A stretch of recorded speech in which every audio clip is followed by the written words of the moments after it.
Okay, well, hi everyone. Thank you for being here. My name is Ava Weston, Economic Development Specialist with the Placer Business Resource Center. Welcome to our Money Matters QuickBooks for Beginners webinar.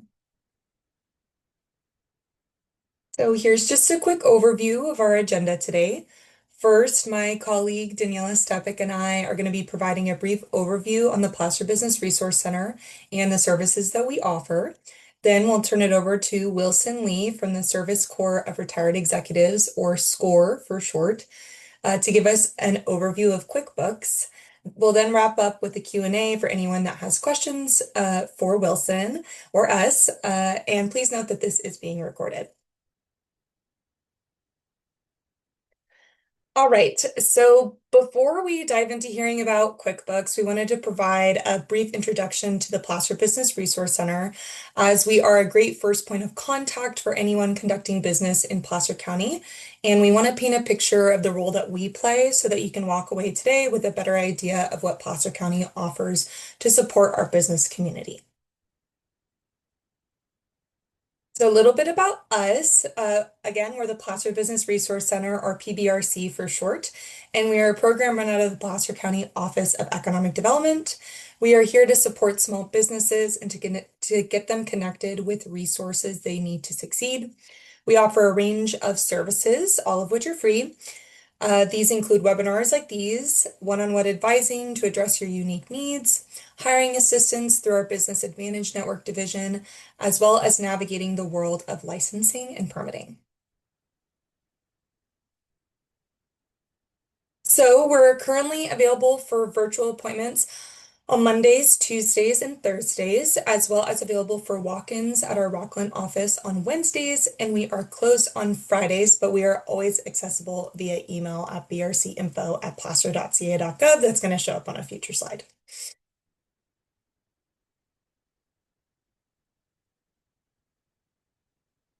So now my colleague Daniela Stepik is going to provide a brief overview of the type of resources that we can get you connected with. So there's a lot here. There's so many incredible resources out there. So what we do is we basically are going to give you tailored advice on which are most useful based on your unique case, kind of, a timeline to navigate each one and where to start and where to go from there. So please reach out to us so we can support you in figuring out which are most relevant to you. And this will be a great introduction to the wide range of partners and resources that we can get you connected with. Okay, Daniela.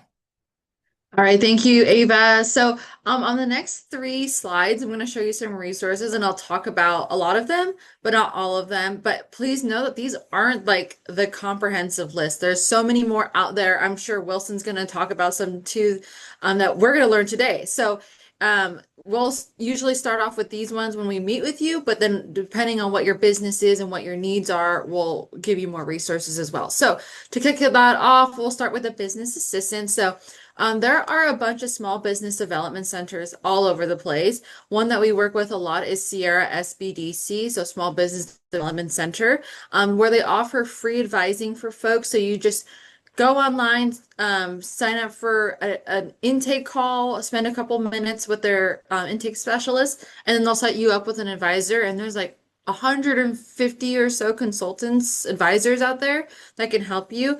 And they have some great resources online. And I'll share a little bit more about those as we go through this, but the free advising is one of the best things, and they can help you find funding and marketing and starting or expanding your business. And yeah, they're a great partner of ours. And then we have our chambers of commerce. So there is one for every city. So Roseville, Rockland, Lincoln, Loomis, Auburn, Colfax, Forest Hill, and then we have our Tahoe partners as well. And I think I covered all of them, but they are great. They're made up of business communities, and like a lot of business focused people are part of those chambers of commerce. So a great way to network with folks, attend their events, learn what other people did to, get a business off the ground, or where they struggled, and how they can help you and things like that. So joining a chambers of commerce is a great benefit. And then we have SCORE, the Service Corps of Retired Executives, and that's where Wilson's representing. So I won't go too much on that because he can do a way better job than I can. And then we have our Small Business Administration, which is a national organization. It has a ton of great resources online for small businesses. So for training and workshops, we have the Placer Business Resource Center, which is Ava and I and a few of our other team members as well, where we help you do some general, resource sharing, like Ava mentioned. And then you can set up like an appointment with us, virtual or in person, and we spend time like hearing about what your business is and how we can help you. And then SBDC also has online webinars and events and all those kinds of things on theirs as well, so you can see the calendar online with that information. And then SCORE too, very great resources. Some of our great partners are SBDCs and SCORE, so we really like to plug them as much as we can. And then the SBA also has like a learning center, for example, that you can take it at your own pace, different modules of like information to start your business. All right, so we'll go to the next one. Oh, right. Click. Okay, there we go. Licensing and permitting. So if you are a new business and you're not really sure where to go, feel free to reach out to us and we can kind of direct you. But if you are operating in unincorporated Placer County, you'll go through the treasurer tax collector with the county. And if you are within city limits, you will go through your city. So some people think that, oh, I'm in, Rockland or something, but have maybe an address that's actually not in the city limits. So feel free to verify with us if you're not sure, but we can direct you appropriately. Fictitious business name. If you have a business name in mind, please go through the clerk recorder's office to get your fictitious business name. It's also known as a doing business as DBA. So we have a recording on that from a few weeks ago, and you can find that on our website if you want to know how to do all that.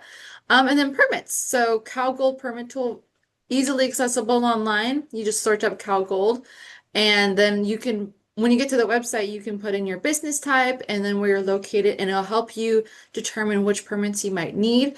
But I always say go and check with your local agencies because there might be something that's changed, or it's nice to hear from someone be like, hey, this specifically is what you need based on your business. And then if you have a food business, you'll go through environmental health with Placer County, and then we'll connect you to the right folks. If you have, food truck or you're doing a cottage food or anything like that, we can connect you to the right people there. And then generally, we have the NorCal Entrepreneur Club, Entrepreneur Development Group, Growth Factory, and Roseville Venture Lab, all entrepreneur development support. They're all really cool resources that you can check out and see if there's anything that would fit with you or what you need. All right, so the last one for me is the resources on funding. So as I mentioned, SBDC has a ton of great things, including a finance center, so you can get connected to advisors to find some financing options. And then they have also an online tool called Fundica, and it's free to join. It only takes a couple of minutes, and it's an inventory of government grants and loans that you can take a look at if you're interested. The California Office of Small Business Advocate, aka Cal OSPA, also has a page of a bunch of different resources. One of them happens to be grant funding page. I don't think there was anything recently on there that would be helpful right now. Like if there's no opportunities, but you could always check it and see if there's anything that's upcoming. And then SBA loans, and then a small business loan match tool. Lots of folks tend to be pretty hesitant when it comes to getting a loan. So you can take a look if loans is a viable option if you're interested in that too. And then hiring and workforce, we have the Placer County Business Advantage Network, and the Golden Sierra Job Training Agencies. They're very great at connecting job seekers and employers. BAN has job fairs, job connections, all those kinds of things. So if you're needing employees or you're looking for other work, connect with one of them, and we can certainly connect you with those folks there too. So that was it for the resources. I went through those really fast. So let us know if you have any questions. But we also have our upcoming webinars. July 30th will be about limited liability companies with the Secretary of State's office. August 13th, we'll have QuickBooks and accounting. Oh, I'm sorry. I put the wrong date for that. It's a different one. I just realized that. Interesting. So scratch that. It's not that. Ava, can you remind me of what August 13th was, if you remember? Do is we'll put a link in the chat to our workshops page, and so that you can just go, anybody who wants to sign up for a future webinar, they can just go directly to that link. So I'll put it in the chat. Yeah. And then today, the August 27th one just changed to September 24th. So we'll have that one. Oh, like no webinar on the August 27th.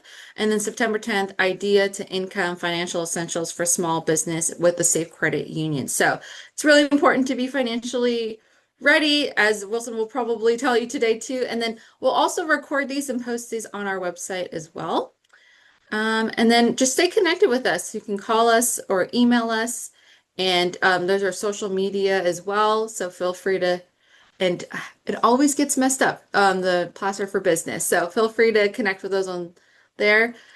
We also have a webinar feedback form. If you're interested in telling us what more topics you want to hear about, feel free to complete that Microsoft form. It's super easy. It's like 5 questions and they're very straightforward.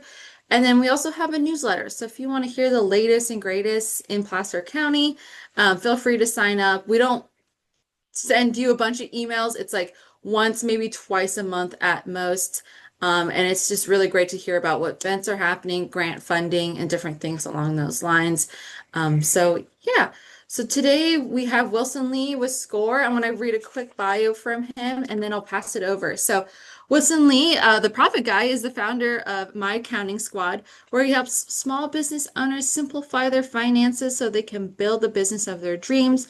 With over 15 years of experience in finance and now running his third business, Wilson understands the real world changes that come with managing money while trying to grow a company. He works closely with service-based businesses that have outgrown DIY bookkeeping, helping them build financial systems that support their goals. His approach blends practical tools with plain spoken advice so owners can make smart decisions, improve profits, and finally feel in control of their finances.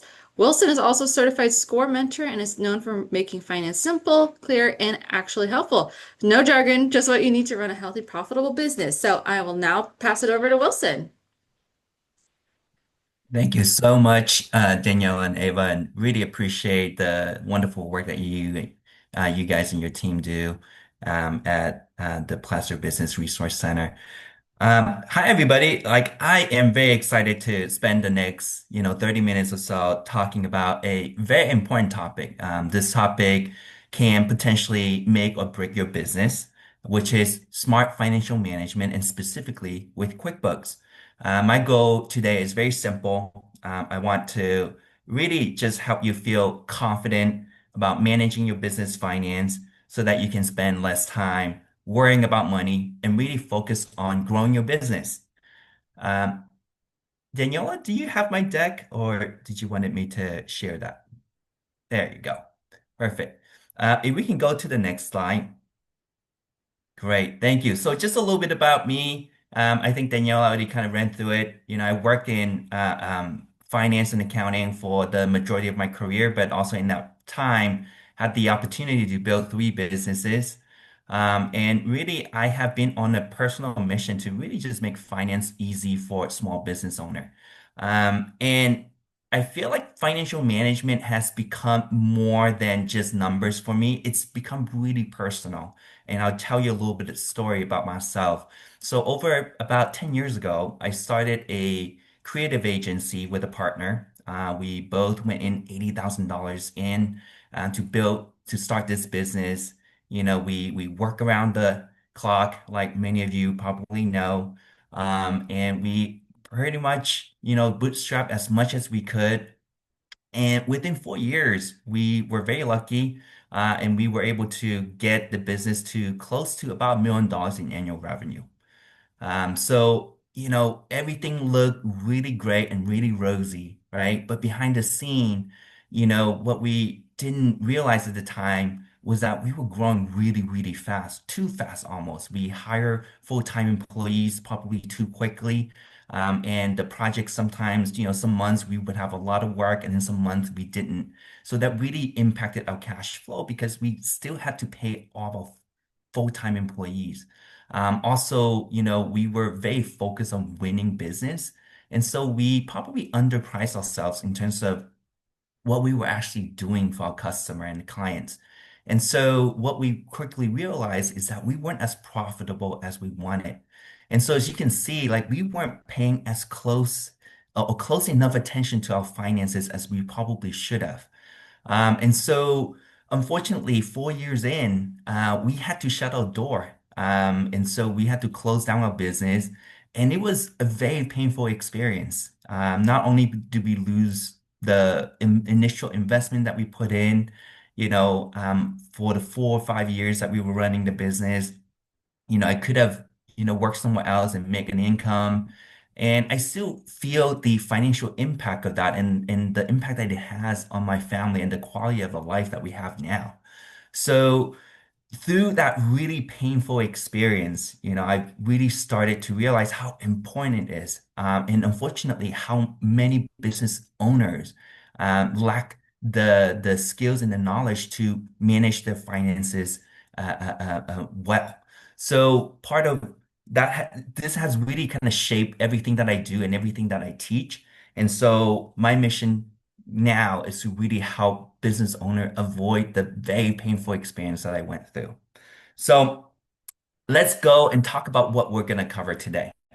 So, so Daniela, can we go to the next slide, please? A lot of times we immediately jump into what are we going to do, how we're going to do it. I probably want to start first in terms of understanding why, right? Why financial management is important for your business. Why should we use QuickBooks to manage our finances? And then after that, I want to talk about the what, right? At that point, we can talk about get a better understanding of what is QuickBooks, and what it can, and equally important, what it can't do for you as a business owner. And then we're going to go into the how, really talking about how to best use QuickBooks. What are some of the best practices, some of the key reports you should be looking at as a business owner, as well as developing a routine. A lot of times, we talk about, oh, you should do this, you should do that, but it becomes overwhelming. So I think a lot of times to create simplicity and consistency in reviewing your finances is having a clear routine. And so I'm going to share the routine that I built for my clients, and so that you help will hopefully walk away with some ideas in terms of how you might want to adapt or adjust that routine for yourself. And then finally, we'll do some wrap up with some tools, some resources that's available to you, and then hopefully have some time for some questions at the end. So let's dive in. Let's start by talking about why financial management is so important. I'm sure a lot of you have heard of the statistic that 50% of new businesses fail within 5 years. But what's not really talked about enough is why they fail. And so here's the main four reasons why businesses fail. But if you really look at it, there's really two main things. So one is the lack of planning, right? Not planning and thinking through their business enough. And then the other thing is really financial mismanagement, right? Not having enough capital to start the business, not managing the cash flow once their business gets started, and then also really not pricing their business, their products or the services appropriately. So a lot of this is really finance related questions that is not properly answered, addressed before they start their business. And so that's why it's really important to really think about financial management and think about how to manage your finances for your business so you can avoid being part of this statistic. And just to let you guys know, like I pretty much check everything off of this list in terms of my previous business, in terms of why it failed. It's part of this statistic. You didn't plan this enough, didn't have enough capital, even though we put a pretty sizable amount in. And the cash flow thing was definitely something that we missed, as well as pricing, just not pricing appropriately. So obviously, this is one thing that we want to help avoid. If and then the next slide is really going to talk a little bit more about some of the. Can we get the next slide, please? There you go. So, in addition to that statistic, there's also some real financial realities of owning a business. Most of the business that get started are self-funded, right? I mean, we live in California where there are so many tech startups, and you get these ideas of like people giving you money start your business. But the reality for a lot of small business owners is that you fund most of that, right? You either through your savings, by using your credit card even, borrowing from friends and family, or working part-time or full-time job on the side so you can start your business. But the critical thing is because you're self-funding, there is no other lifeline. If you are not doing, if your business is not doing well, there is not a lot of other places you can go to get money, get additional funding, right? So that's why it's really critical to look at your finances. And then the other thing too is a lot of business, once they get started, they don't have a lot of buffer, right? They have maybe about 30 days capital on hand, right? So typically what that means is they're like one bad month away from some serious risk in their business. And then also on top of that, we talked about cash flow is really one of the key reasons why a lot of business fail. So really managing your finances for your business is absolutely critical to not just your success, but to your survival, right? So let's talk about how we really start to be able to change that.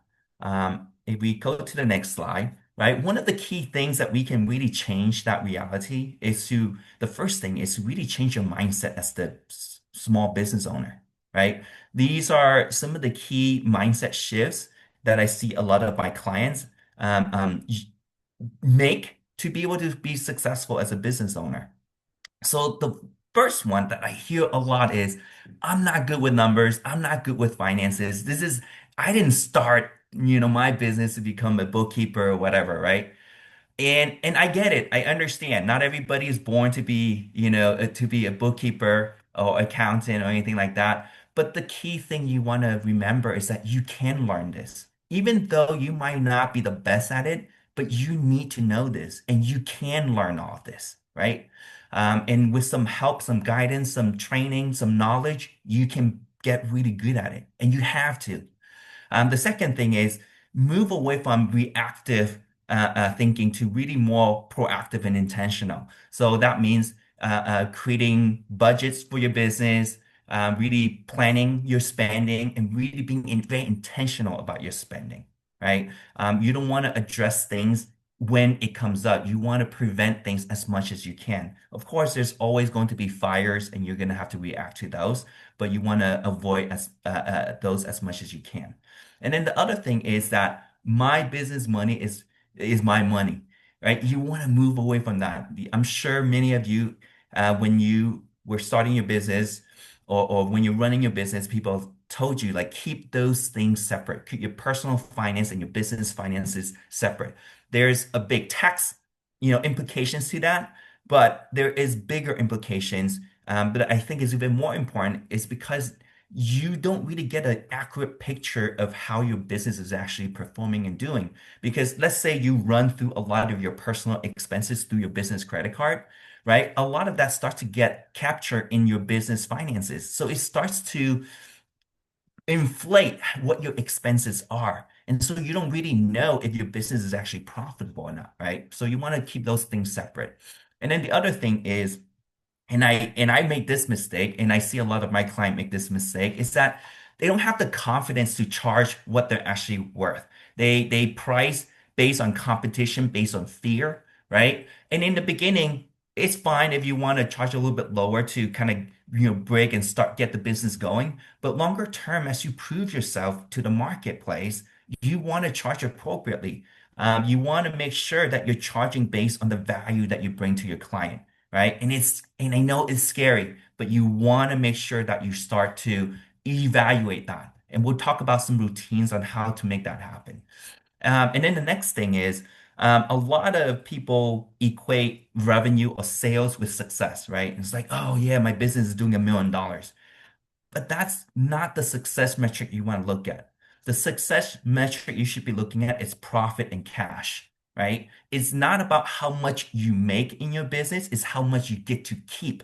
That's the critical thing, right?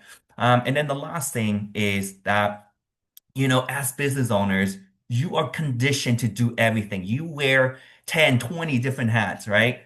And In the beginning, it makes sense, right? Because you don't have a lot of financial resources to do otherwise. But as your business grow and becomes more successful, just know that you don't have to do everything on your own. You need to start getting the right tools and getting the right support and the right professional help to really help you scale your business, right? So these are some of the key mindset shifts that you need to start having as your business is growing.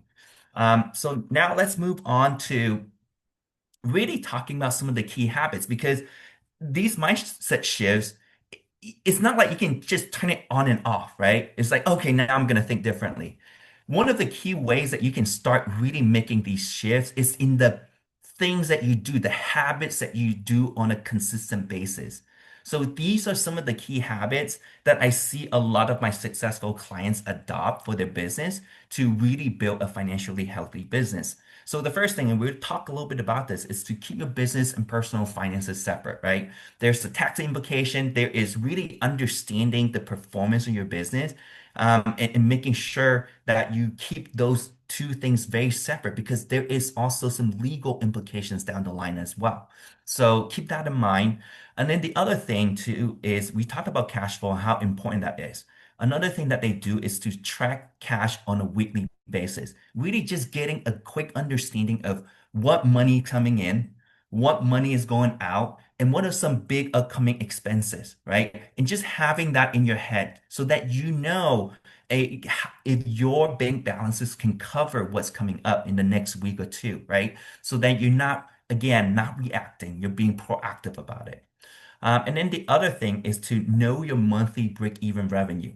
So I'm not sure you guys heard this term before, but really you want to know on a monthly basis, right, how much revenue or sales you need to bring in to be able to cover a lot of your expenses, right? Or all of your expenses. Because then anything after that is profit to you as a business owner. And so you want to know that number. It's almost a bit of a shortcut, right? So if you are a retail operation and you know, like, hey, rent, buying products to sell, payroll, everything combined, I have to, it costs me $50,000 a month. So basically, on a monthly basis, you need to make at least $50,000 in sales to become profitable. So it's like a mental shortcut you almost have, right? And then what it also allows you to do is you can break that into a daily target and daily goal, right? For yourself as well as for your team, if you have a team, right? So that 50,000 breaks down to about $1,667 per day. So on a daily basis, is your store bring in $1,667? If it's not, if it's consistently missing that, then you know at the end of the month, you're not going to be profitable. So these are kind of mental shortcuts that you can take once you know what that break-even number is. And then number four is, again, there's this shortcut number, but on a monthly basis, you want to do a deeper dive into your financials to understand where your income is coming from, what is your most profitable product or services, and what are your biggest expense and where can you cut back, right, potentially. And then the fifth one is to set aside for taxes. A lot of times, I know people don't want to pay taxes. It's one of the dreaded things that a lot of business owners have. But the reality is, you can't avoid it. It's going to happen. So make sure you plan for it and you set aside money on a monthly basis, right? So then when the tax bill comes, it's not a big surprise because you have to pay on a quarterly basis depending on the size of your business. So you might as well put money aside so you have the fund to pay for that when it comes. And then the six habits that I would highly recommend a lot of clients do is to, you already got the client, you already delivered the service or you gave them the product. So the next thing is to make sure you collect quickly as you can, right? So if you're selling, and you're taking cash or credit card, that's in the moment, so there's no issues there. But if your clients have terms, they can pay you 15, 30 days later, right? Make sure you send those invoices out as quickly as you can and making sure you're following up, right? In QuickBooks, and we'll talk a little bit about this, there's reminders that you can automatically set up so you can let your clients know, like, hey, your invoice was due 7 days ago. Please pay for it, right? A lot of times, your clients just need a reminder because they're busy. like you're busy, right?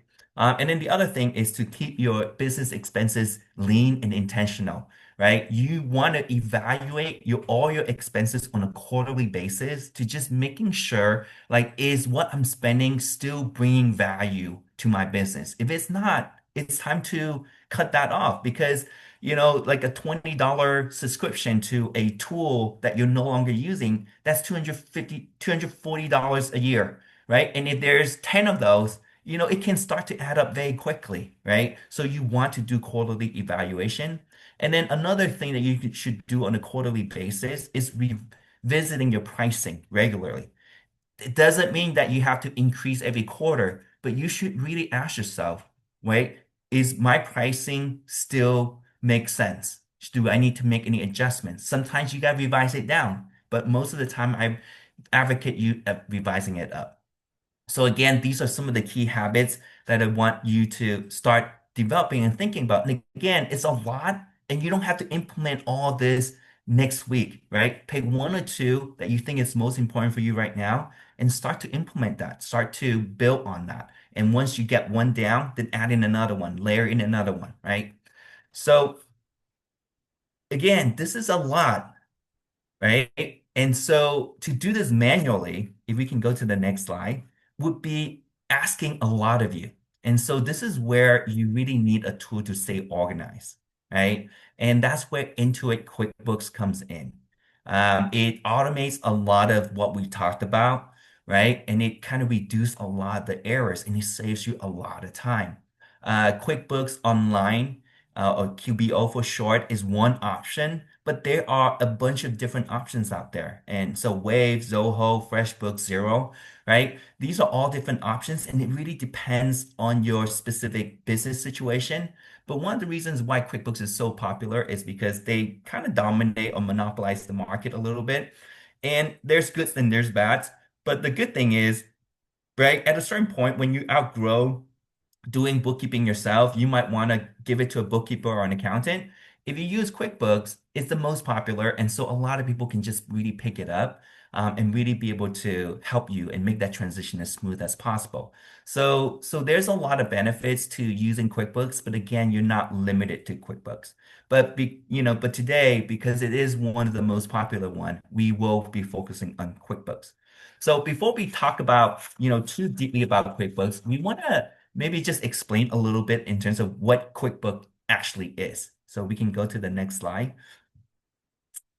So QuickBook is an accounting software and it's really specifically built for small businesses and also designed for non-accountants, right? So you don't really need an accounting degree to use and be effective with this tool.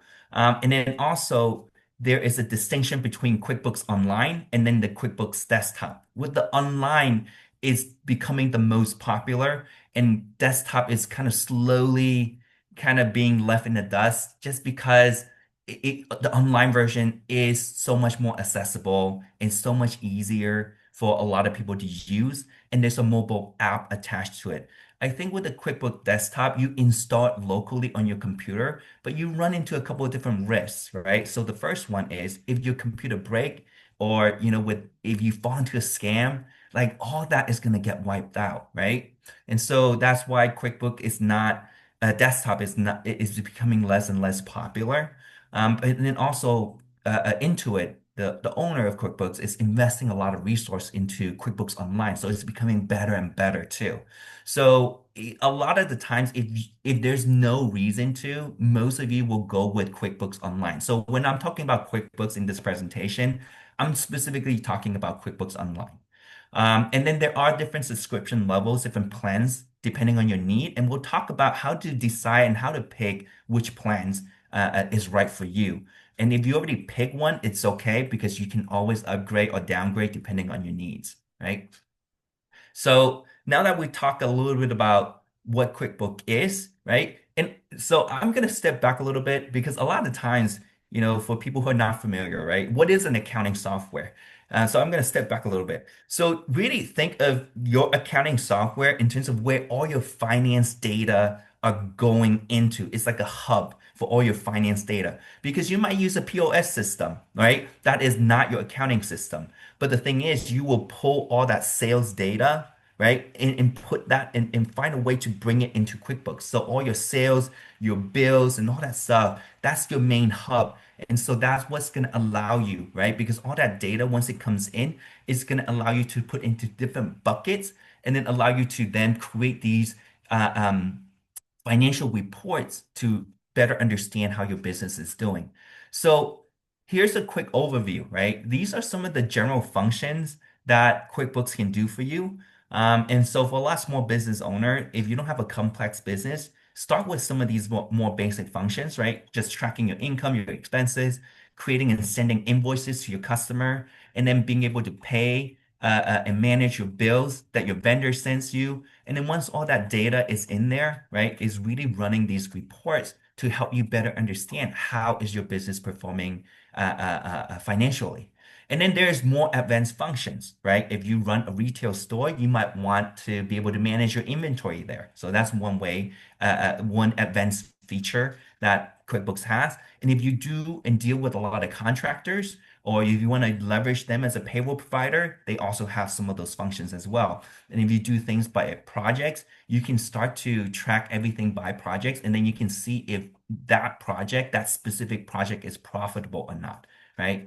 So there is a lot that you can do with QuickBooks. Just remember, right, you don't have to use every feature for it to be helpful and be beneficial to you. I would say start with what your essentials are and build on it. So now let's go to the next slide and we'll talk a little bit about what QuickBooks can't do, right? So it can do a lot of great things and streamline and make it automate a lot of things for you. But there are still some things that needs you to be involved, right? And so one of the key things is, automating a lot of the categorizing, right? Because if you connect your bank account and your credit card accounts into QuickBooks, a lot of the transaction that's going through your bank and going through your credit card will get automatically gets pulled in. That will save you so much time, right? Because it's automatically in there. But what happens is it tried to automatically code it to the right bucket for you, right? But a lot of times it still make mistakes. It's getting better, but it still makes mistakes, and you still need to review that. Another thing is, again, it creates all these reports, but it doesn't really tell you what it means. So you still need to look at it and evaluate and make sense of those numbers. And then also, it doesn't really replace creating financial strategies with your bookkeeper or your accountant. It doesn't tell you how you should price or, when you need to get additional funding or really understanding how to plan for your cash, right? So it doesn't do those things, right? I just want to make sure that we set some realistic expectations in terms of what it can do. A good analogy I would use is that QuickBook is the car, right? Before a car, we walk everywhere, it's very slow. With a car, you can get to places much, much faster. But you still need a driver in there, right? And that driver is you or potentially your accountant and your bookkeeper or a partner, right? Somebody who can help you with that. Um, so let's go to the next slide. So, there is a lot of different versions of QuickBooks Online out there. And so a lot of times it's hard to decide like which version is right for me. And so this is the way that I think about this, and hopefully it makes sense to you guys and it'll kind of help simplify it. So the solopreneur is really if you're just doing things on the side, right? If what you're doing is you're working with a handful of clients, you build them, very simple stuff. I would go with that. If you're doing more complex things, let's say you are a business and it's really primarily maybe you, but you work with a lot of contractor. Let's say you're a graphic designer, right? And then you contract work or subcontract work out. I would start using the simple start. But with both of those, there's only one user for each account, right? So as soon as you need more than one user, right, then you will need additional the kind of more advanced plan, right? But if you're by yourself, right, solopreneur or simple start will typically work for you. Let's say you have a small team, right, for your business, right, and other people need to access QuickBooks to either create invoices or do other things within QuickBooks. then that's when you need to use Essential or Plus, right? And so Essential, you have most of the features, right? But what Plus does is you can do inventory management and project tracking. So if you need project tracking or if you need to manage inventory, you will not be able, Essential is not going to work for you. You're going to need to move Plus. But those two are very similar, right? It's just some additional advanced features.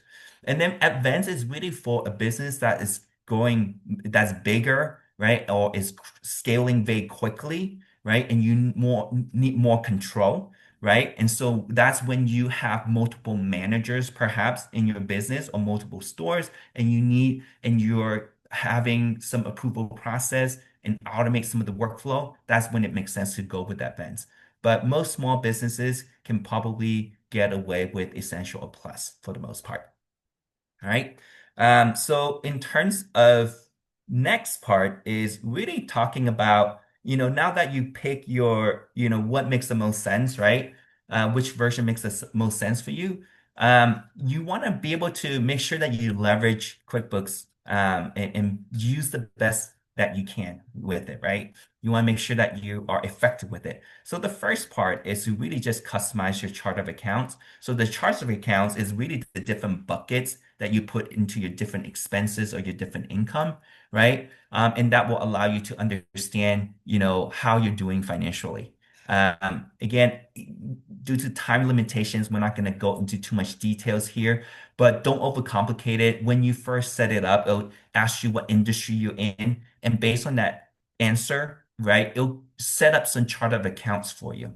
And I would start with that. And then over time, just get a sense of like, hey, what more accounts, what additional accounts you might need, and you can create additional ones from there. The second one is read at your bank and credit card. It will save you a lot of time, right? Everything will just flow through automatically. You just need to review at that point. The third thing is to categorize your transaction weekly. So one of the things that I do is recommend as a routine is that my client business owners, is to look at and categorize the transactions that are coming through the bank on a weekly basis, because that will save you a lot of time, a lot of headache, because you're not going to remember potentially what you spent 3 months ago, right? But on a weekly basis, you know exactly what's what, and that will keep things and save you a lot of time and headed down the line. Um, due to time constraint, I'm not going to go through all of them, but please read through that.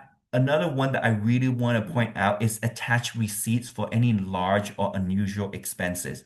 So this will, when it comes to tax season, right, and potentially, hopefully not you get audited. That's one of the key things that they're going to ask for. So any large expenses that you have, make sure you have a receipt attached to it.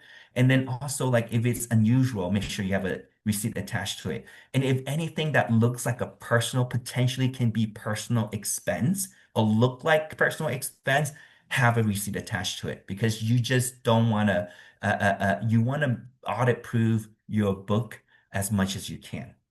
And then also, one last thing to point out is leverage the help button on the top right corner of your QuickBooks when you log in, because a lot of what you don't know how to do, if you just search for it, it will give you very clear instructions, and most instructions will come with a video to help guide you. So with that said, let's go to the next slide. Another thing that I want to point out is that there is a QuickBooks mobile app that comes with it, and it's free. It's included in your monthly plan, right? It's the thing to remember is it's a great companion app for a lot of daily tasks, but it doesn't replace the full desktop version that you have online, right? There are some things that are really good for if you are traveling a lot between your clients or for work. It has a tracker to track mileage automatically and record that as a transaction in your book. It also, if you kind of do pop-up events or you go off-site to see clients and stuff like that, and you want to accept payments, right? That mobile app is going to allow you to do that. And then another really good feature is, if you purchase something, you go to a restaurant or you go to Home Depot and you bought something and you have a physical receipt, you don't want to lose that. Bring out your app, take a picture, captures it, writes some notes, and it's done, right? So in case you do lose it, you have that electronically capture. So these are some of the cool things about the mobile app, but again, it shouldn't replace the full version of it on your computer.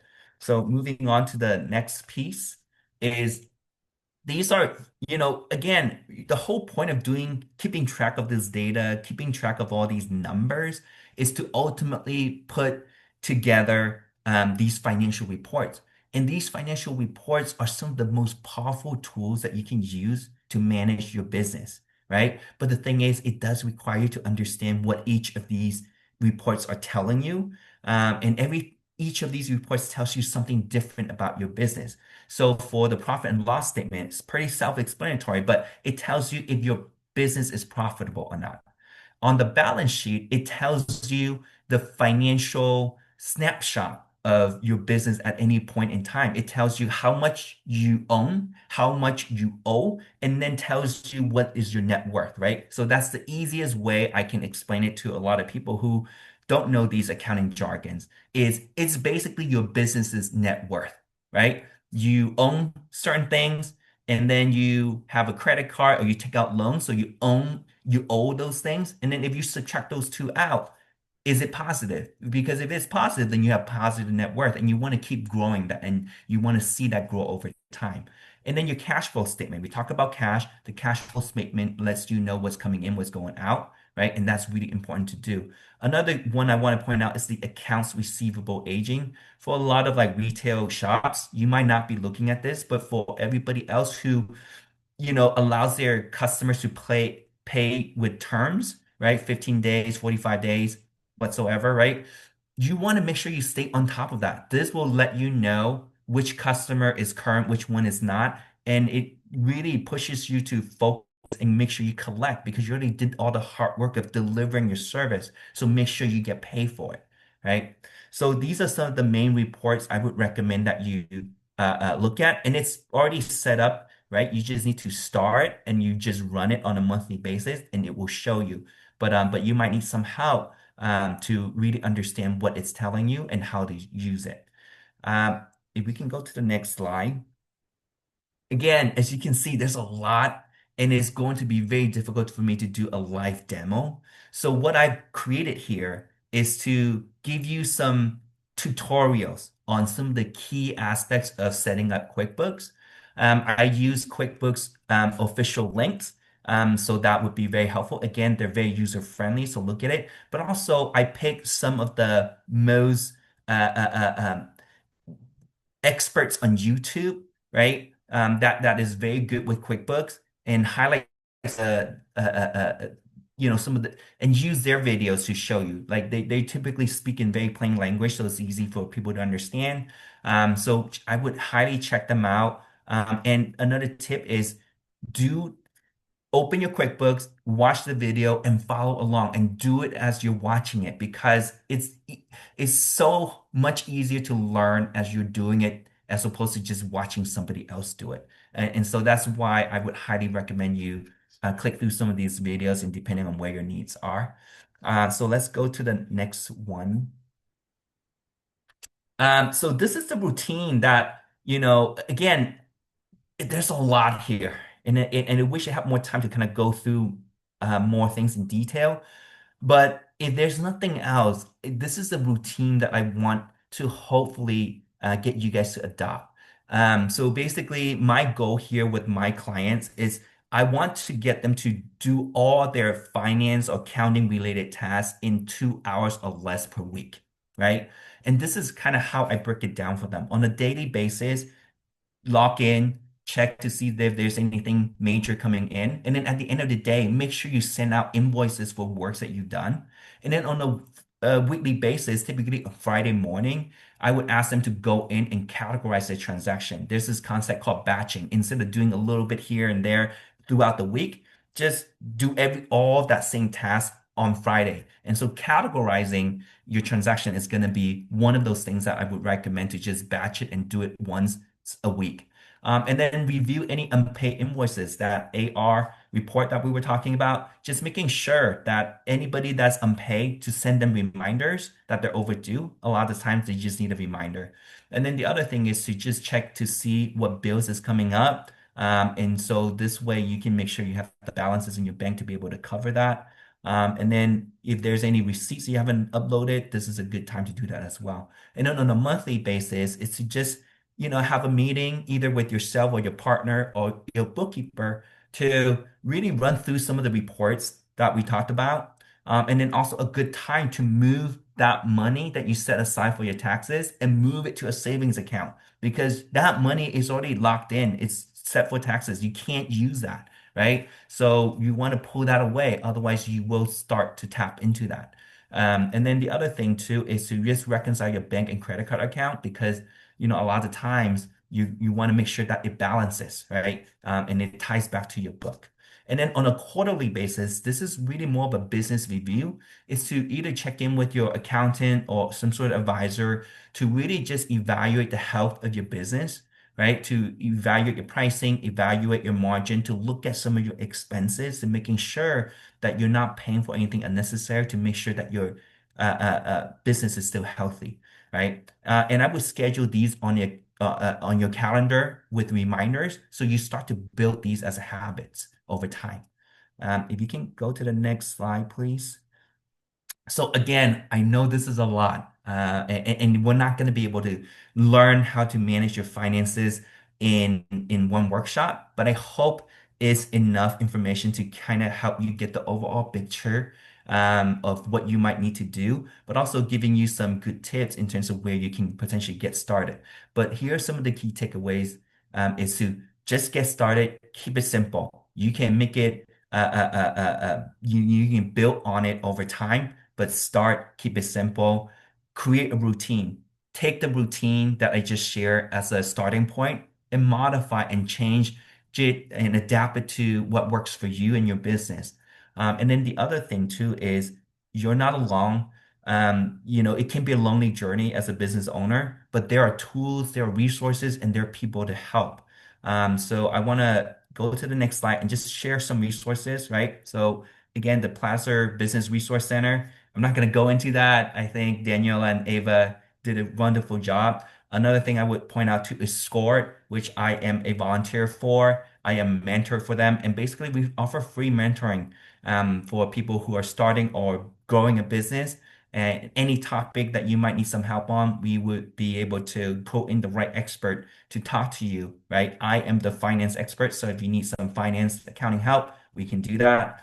And then for those of you who haven't used or started QuickBooks, right, make sure to leverage their free 30-day trial to really see if it's the right tool for you. And if it's not, explore some of the other options that I pointed out earlier. And then finally, my firm, my accounting squad, our goal is to really make finance simple. So if you need a more hands-on support to set things up, to kind of help manage your book, feel free to reach out and let me know and feel free to email me. I love helping. I love to support. And then the other thing too is there's additional QBO resource. So these are all really good resources on learning how to do QuickBooks and use QuickBooks more effectively. I would point out the Fit Small Business, right, at the bottom there because it has a pretty comprehensive list of how to set up and use the different functions within QuickBooks. If nothing else, check that one out, and you should have everything that you will need to learn how to really use QuickBooks effectively. All the other ones are helpful, but that should be pretty comprehensive in itself. And then we'll just, yeah. So the next one is really just opening it up for question. I know we went over time a little bit, but if we have a little couple minutes to answer any questions out there. These are just some things to kind of get the juice flowing, but ask me anything really. And I'll go ahead and stop sharing. That way we can all see each other. And then just so you guys know, whatever questions you ask, we're gonna cut it from the recording. So feel free to ask questions without feeling like someone's gonna look at you later or notice your name or anything like that. So,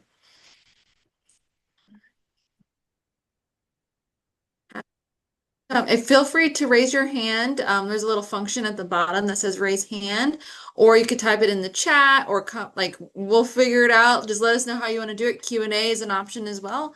And don't be shy. We wait a couple seconds for maybe some questions to come in. I just want to say thank you so much, Wilson. That was such an amazing overview. And I want to reiterate from something that we see at the BRC that um, when disasters happen and loan and grant opportunities come out of that, one of the main things that affects people's eligibility is not having proper financial records. That's the main thing. So that's something we've come across quite a bit. So we call it the eat your vegetables speech. Like it's very important that you do your due diligence and keep, high quality records of your finances because it can affect your eligibility for disaster recovery programs. So I just wanted to throw that in there because it's something we see quite a bit, and it seems like so much of what Wilson went over is about how to make sure that you're doing that right. So, Yeah. And I know it's really hard to, think of questions a lot of times, especially with so much information thrown at you. I believe the deck will be shared. And so my contact information is at the end of the slide deck. And so if there's any questions, if you need any help, you know, please feel free to reach out. I feel like I understand the pain. So any way I can do to help, just reach out. Thank you, Wilson. Yeah, we didn't have any questions come in, but we'll certainly send you any questions your way and post a recording on our website, and share the slides as well. I want to thank you for being our guest speaker and I thank the audience for coming today. Phil, yeah, send Ava and I questions as well as you need them. And we wish you guys luck on your business journey. Yeah. All Best of right. luck. Take Thank you care. so much. Have a good one. Bye. Bye, great. everybody. Bye-bye.